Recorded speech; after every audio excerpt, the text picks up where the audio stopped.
Hi, I'm Andrew Berman from the Mortgage News Network. We've got Patty Arvielo, who's the co-founder and president of New American Funding. Patty, thank you for joining us. My pleasure. So, New American Funding was just named by Fortune magazine and Great Places to Work as one of the top diversity lenders in the entire country. Congratulations. Thank you very much. We're really proud. I got to say, these numbers are really impressive. So, from what I understand, you have, out of your workforce, you have 58% are women and 43% are minorities, right? Right. Now, do you have any idea what the industry average is for this mostly male-dominated business? You know, my guess would be that most independent mortgage bankers are male-owned. I would say almost probably close to 90% of most major mortgage bankers are owned by male. Not only male, white male. Yep, I agree. I totally agree. Listen, the word out in the street is you guys are doing unbelievable things. I talked to a lot of your originators that love working for you guys. But what is it about your corporate culture that really, fosters, the growth and development of both women and minorities when they're working for New American Funding? You know, I always tell everybody this isn't a policy and procedure thing for me. I don't have a manual. I am diverse. I am a woman. I'm Latina. So I think that, the uniqueness of our leadership team breeds the organization to mirror the leadership. So, for me, I do it from love. I honestly do. I want people to come to work every day, and no matter how they feel, look, their immigrant perspective, whatever it is, I want to make sure that they come to work to a place where they are being appreciated for who they are, no matter their background.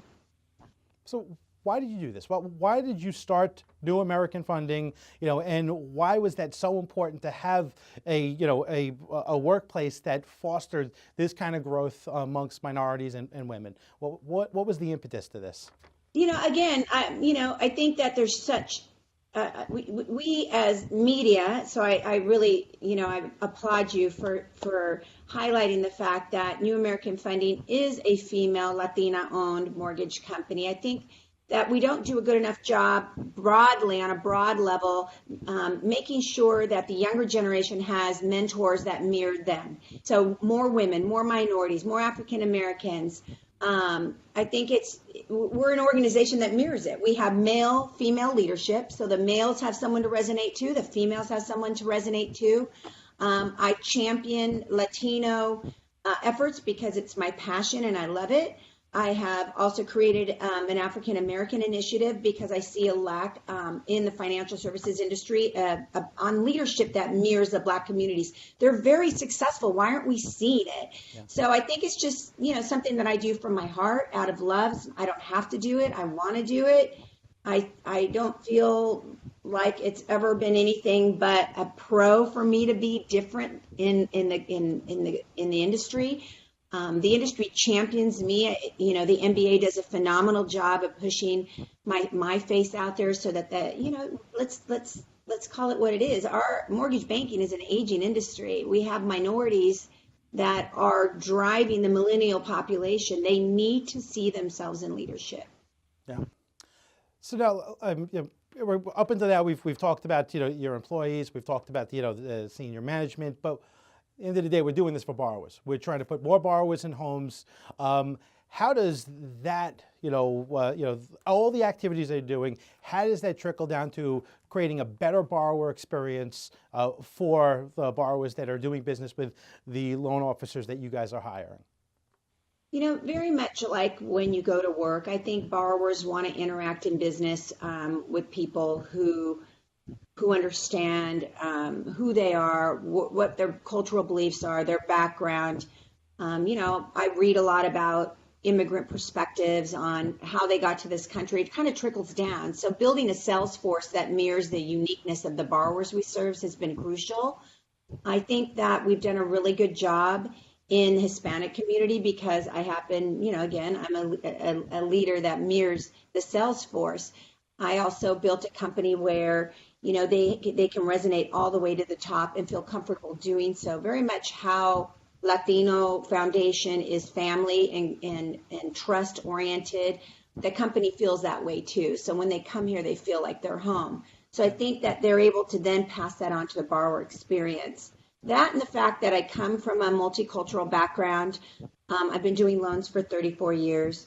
I've been doing loans in the minority space for about 25 years. There's a uniqueness to borrowers in the LMI communities that need to be addressed. There's cultural significance, cultural differences that need to be addressed in the underwriting experience. And our underwriters are trained to be able to identify not just borrower behavior, but cultural behavior in the loan package.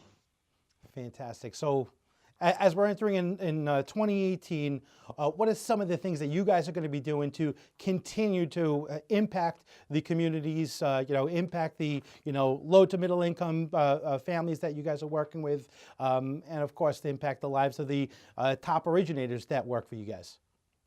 Well, we're addressing, different issues. From my side, I'm more of a policy person and an advocate for housing. We have an issue with affordable housing in this country. I was just at a city council meeting last week trying to get a project approved where they were going to allow a percentage of the project to low to moderate borrowers. We need more people like me advocating at the city level to let builders come in, and build affordable housing in cities where it's, primarily our LMI borrowers.